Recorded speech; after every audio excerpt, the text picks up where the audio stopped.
Hey there, and welcome back to MTG Another Look. And if you're new here, welcome and thank you for clicking.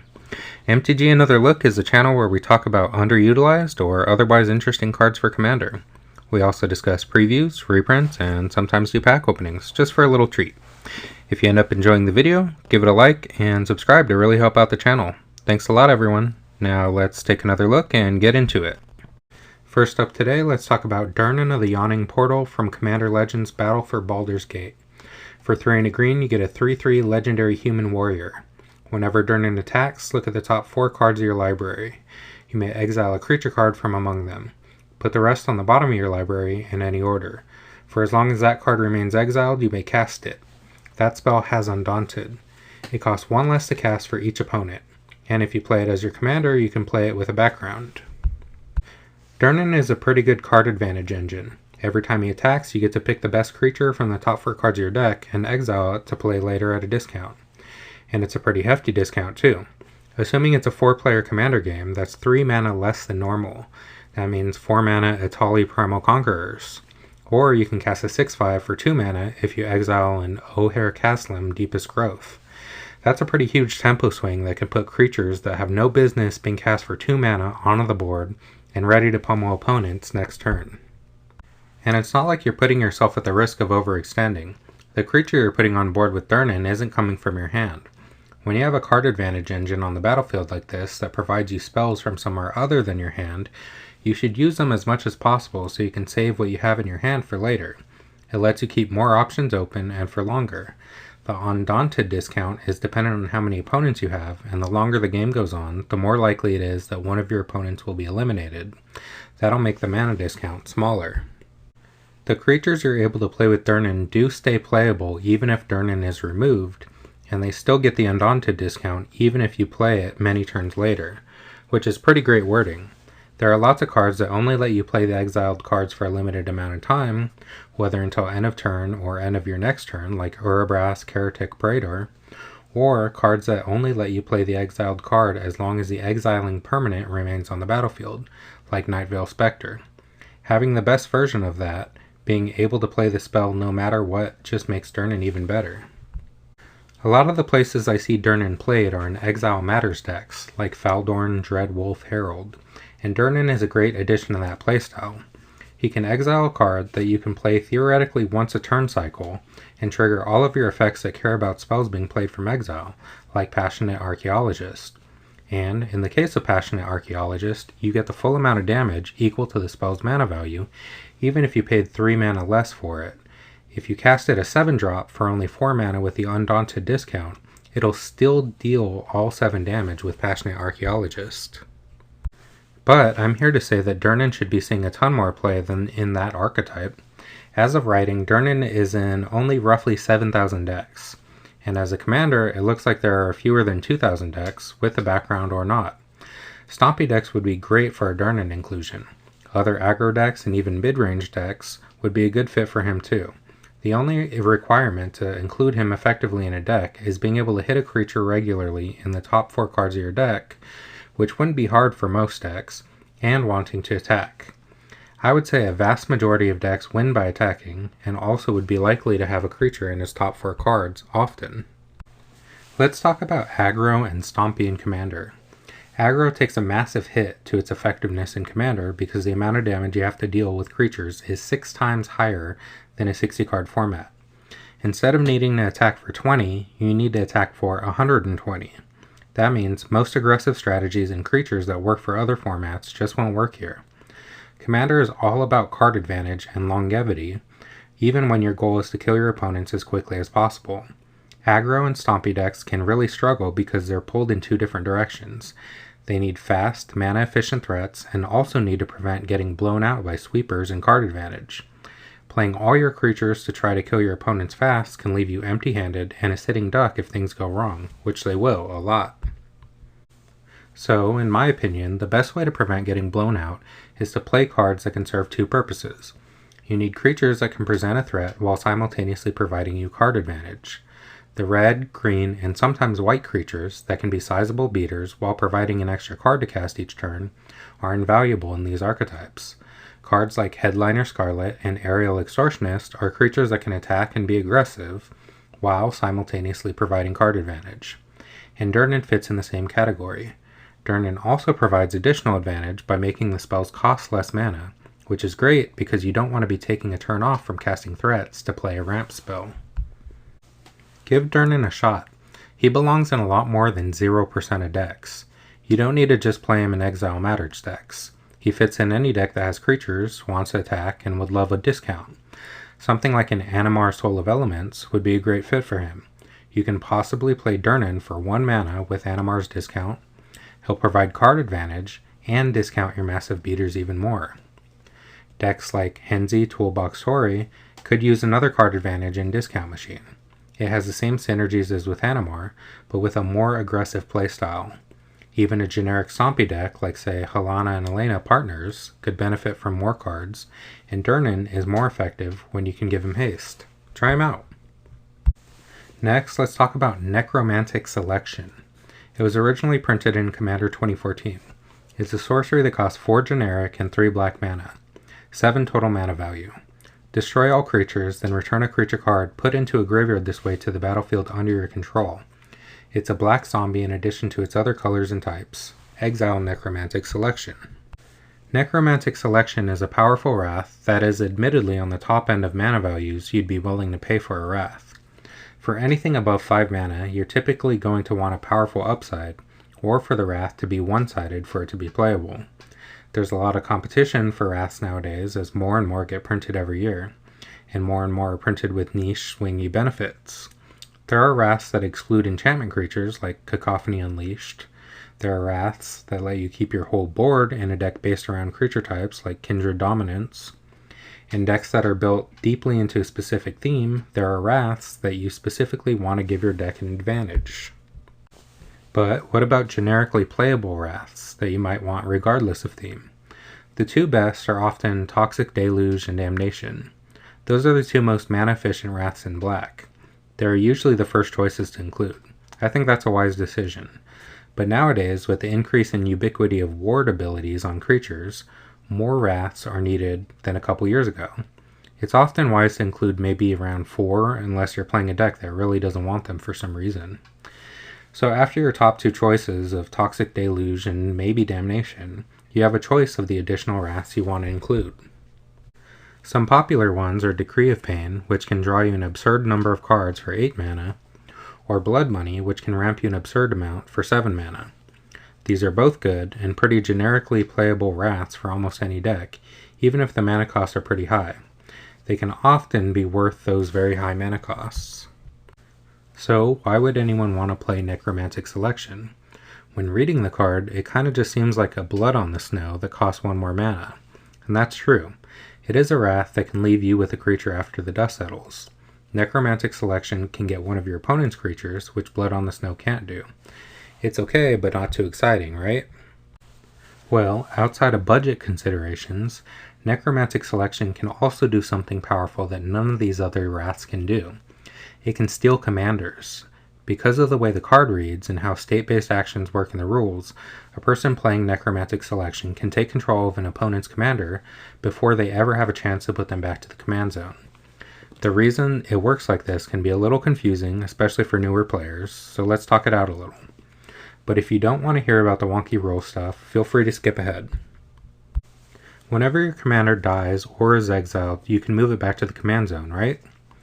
While that is true, the only time that happens is when priority is given to a player. And in almost any case, that would happen immediately and not affect your putting your commander back to the command zone. If you use a Swords to Plowshares on a commander, the commander is exiled, Swords finishes resolving, and state-based actions are immediately checked after, because priority goes back to the active player, and state-based actions are checked. The commander has changed zones, so its owner has the choice to put it back to the command zone. Now let's talk about another quick concept. The entirety of a spell has to finish resolving before any player gets priority again. No player can cast a spell or ability halfway through a spell or ability resolving. Let's say someone plays Mystic Confluence and chooses all 3 modes. The spell goes on the stack, and every player has a chance to respond to the spell, but once it starts resolving, no one can do anything else until it finishes resolving. You can't let it counter a spell and then try to cast a spell in response to the other modes. All 3 modes would have to resolve in order, and then players can play abilities and cast spells again. So what does that mean for Necromantic selection?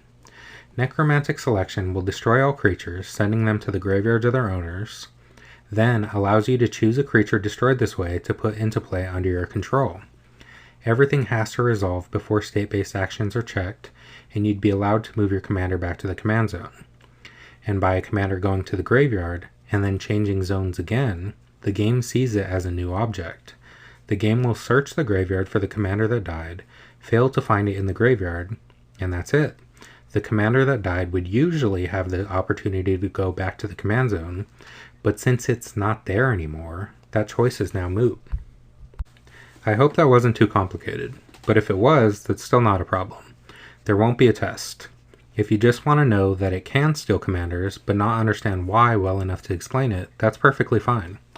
Magic is a game that can get very complex, and it can take a smart person a good amount of time to be proficient with the rules, and very smart people who have played for decades get things wrong all the time. But let's get back to why Necromantic selection being able to steal commanders is so good. None of the other Black Wraths can do this. If you're playing against a deck that is very aggressive, or singling you out for attacks, and needs their board wiped multiple times for you to be able to compete, Necromantic selection can help a lot. If someone is facing you down with an Adeline Resplendent Cathar, and can use their commander to explode into multiple creatures repeatedly, Wraths can help a lot.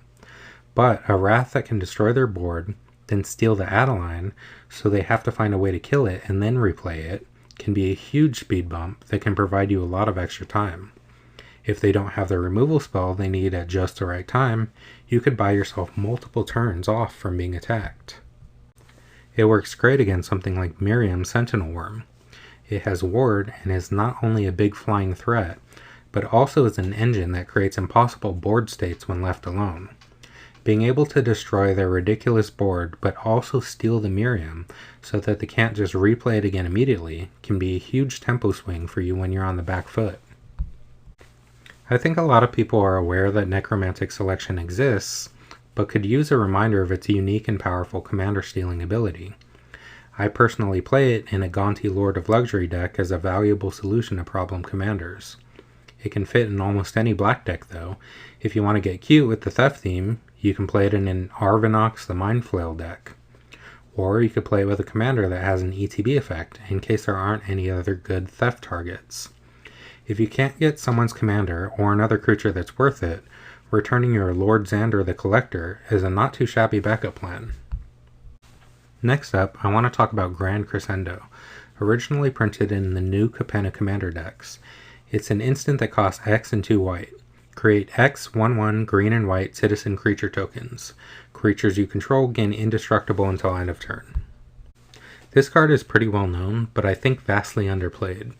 A lot of the decks that it's played in are token decks, which makes sense. This card makes tokens. It's a Secure the Waste that costs 1 more and has upside.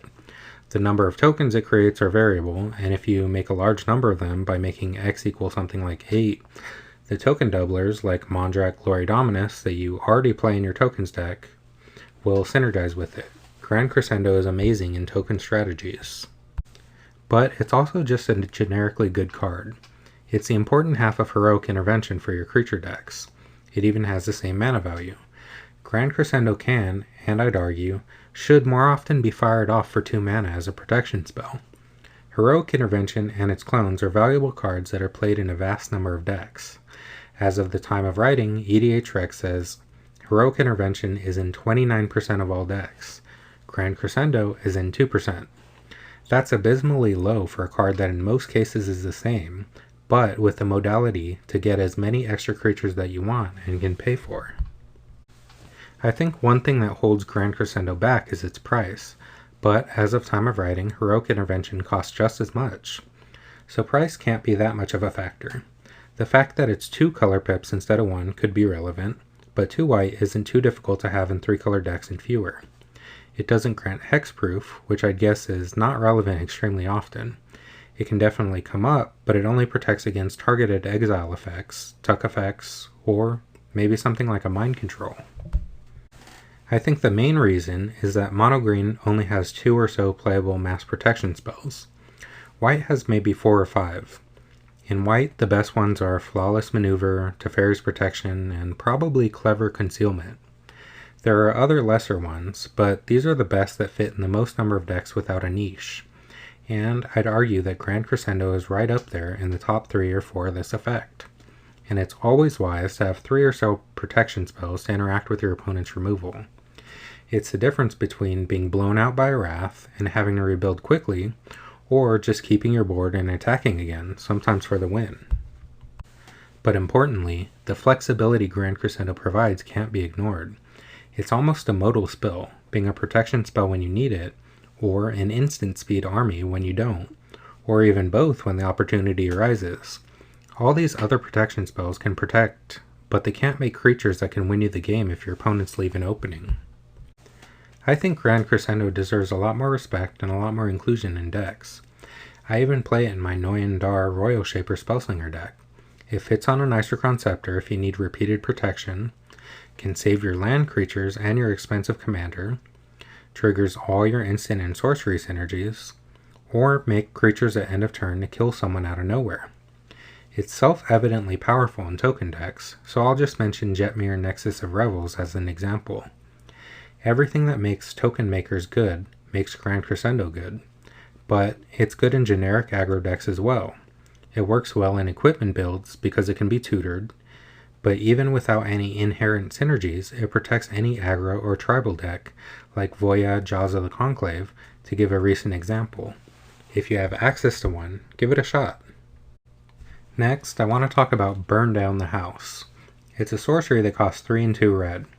For 5 mana, you get a choice of 5 damage to all creatures and planeswalkers, or you can create 3 1/1 red devil creature tokens with, when this creature dies, it deals 1 damage to any target.